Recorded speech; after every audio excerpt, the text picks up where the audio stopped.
Good day mga katropa. Tara, samahan niyo akong pumunta sa fish terminal dito sa lugar namin. Dito na kami mga katropa at kasama ko nga pala ang aking anak. Hindi rin naman kalayuan ito sa bahay namin kaya mabilis lang kami nakapunta dito. Siyempre mga katropa, dito kami pumunta para alam namin kung fresh pa ba yung mga isda. At talagang fresh nga dito mga katropa dahil bagong huli ito lahat. Tabing dagat nga pala ito mga katropa kaya siguradong bagong huli talaga ang mga isda dito. Sige, yan na. Patapon na lang yung ano.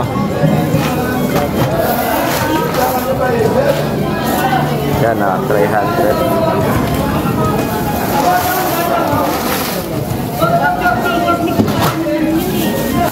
Pagtapos nga namin ng alimasag, bumili na naman kami ng bangus dito. Masarap ito, malaki at masarap isinigang ito mga tropa.